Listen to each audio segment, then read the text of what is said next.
တိုကီယိုမြို့မှာဝင်ငွေအမျိုးမျိုးရှိသူတွေဘလို့နေထိုင်ကြလဲဆိုတာကိုဒီဗီဒီယိုမှာဆွေးနွေးသွားမှာဖြစ်ပါတယ်။အဓိကအားဖြင့်နှစ်စဉ်ဝင်ငွေယန်းတစ်ထန်ယန်းတန်း20ယန်းတန်း30ယန်းတန်း50နဲ့ယန်းတန်း100စတဲ့အဆင့်တွေကိုကြည့်ရှုသွားမှာဖြစ်ပါတယ်။ကနဦးမှာတော့နှစ်စဉ်ဝင်ငွေယန်းတစ်ထန်နဲ့ယန်းတန်း30ရှိတဲ့သူတွေရဲ့နေထိုင်မှုပုံစံကအရန်ကွာခြားတယ်လို့ယူဆခဲ့ပါတယ်ဗီဒီယိုတွေကပြောပြသူဟာ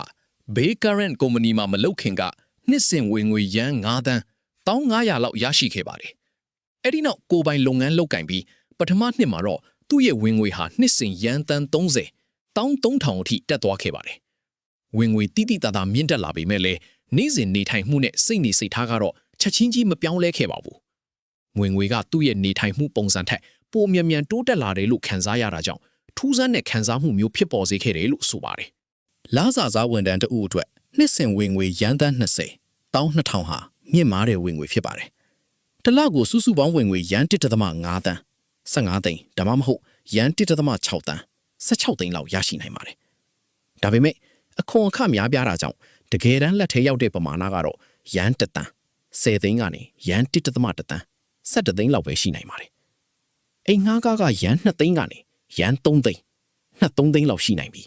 တက္ကစီကားကလည်းတစ်လကိုရန်1တန်း1000လောက်ကုန်ကျနိုင်ပါတယ်။ဒါကြောင့်နေ့စဉ်သုံးအတွက်ရန်5သိန်း50သိန်းကနေရန်6သိန်း60သိန်းလောက်သာကျန်တော့တာမို့တရက်ကိုရန်2000လောက်သုံးနိုင်တယ်လို့ဆိုပါတယ်။ဒီပမာဏဟာနှစ်စဉ်ဝင်ငွေရန်1000ရှိသူတွေရဲ့နေထိုင်မှုပုံစံနဲ့အတူတူပဲဖြစ်ပြီးဇိမ်ကျတဲ့နေထိုင်မှုလို့တော့မဆိုနိုင်ပါဘူး။ဝင်ငွေညစ်မာတဲ့ကုမ္ပဏီဝန်ထမ်းတွေဟာအလုပ်များလေရှိပါတယ်။ဒါပေမဲ့ဝင်ငွေများတဲ့ကိုပိုင်လုပ်ငန်းရှင်တွေကတော့သူတို့လိုချင်ရင်အချိန်ကြီးအများကြီးအားနိုင်ပါတယ်။ဥပမာအနေနဲ့တယောက်ကနှစ်စဉ်ဝင်ငွေရန်တန်း100တစ်အုပ်ကုရရှိပြီးအလုပ်10ခုရှိတယ်ဆိုပါစို့။အလုပ်10ခုကိုလုပ်ဖို့အတွက်နှစ်စဉ်ဝင်ငွေရန်တန်း30 13000ရရှိတဲ့သူတဦးကိုငှားရမ်းပြီးလုပ်ခိုင်းနိုင်ပါတယ်။ဒီလိုဆိုရင်အဓိကဝင်ငွေရှာသူဟာရန်တန်း80 19000ရရှိပြီးအချိန်ကြီးအားလတ်သွားပါလိမ့်မယ်။ဝင်ငွေများတာကြောင့်အလုပ်များတာမျိုးမဟုတ်ပဲဝင်ငွေများတာကြောင့်အလုပ်တွေကိုလွှဲပြောင်းပြီးအားလက်ချိန်ရယူနိုင်တာဖြစ်တယ်လို့ဆိုပါတယ်။နှစ်စဉ်ဝင်ငွေရန်တန်း3000ရှိတဲ့အဆင့်မှာတော့တက္ကစီတွေကိုပုံမတုံးသွန်လာပါတယ်။အစားအသောက်အတွက်ကန့်သက်ချက်မရှိပေမဲ့တခြားအရာတွေအတွက်အမြင့်ဆုံးဈေးနှုန်းတွေရွေးချယ်တာကတော့အများအထည်မရှိသေးပါဘူး။ပြောပြသူကရှင်ဂျူကုမှာရှိတဲ့လာတူလို့ခေါ်တဲ့ဝန်ဆောင်မှုပေးတိုက်ခန်းမှာနေထိုင်ခဲ့ကြောင်းပြောပါတယ်။အကျယ်ဝင်60စတုရမီတာရှိတဲ့ 1LDK တိုက်ခန်းက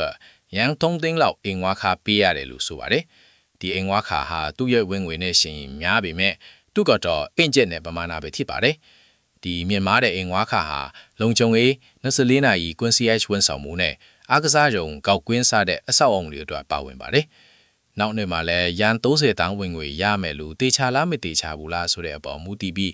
ရရှိနိုင်တဲ့ဝင်ငွေပမာဏရဲ့စိတ်ခံစားချက်ကလည်းကွာခြားတယ်လို့မိုက်ချက်ပြုခဲ့ပါလေ။တလားဝင်ငွေရန်2တန်းကျော်လာတဲ့အခါမှာပိုက်ဆံထုံးရမှာကိုချင်းချင်းစရာမလိုတော့တဲ့ခံစားချက်မျိုးရှိလာပါတယ်။ပြောပြသူကသူ့ရဲ့ကုမ္ပဏီဘဏ်စရင်းကို3နှစ်ကျော်ကြာအောင်မစစ်ဆေးရသေးဘူးလို့ဆိုပါတယ်။ဘာကြောင့်လဲဆိုတော့သူ့ရဲ့အတွင်းရေးမှုနဲ့စရင်းကင်အဖွဲ့ကအကုန်စီမံခန့်ခွဲပေးနေလို့ပဲဖြစ်ပါတယ်။ဒီလိုငွေကြေးလွတ်လပ်ခွင့်အဆင့်ရောက်သွားတဲ့အခါမှာ credit card နဲ့ဖုန်းတစ်လုံးပဲရှိရင်တော့ဘယ်အရာကိုမဆိုပေးချေနိုင်တဲ့မခံမရနိုင်တော့ခံစားချက်မျိုးဖြစ်ပေါ်လာပါလေ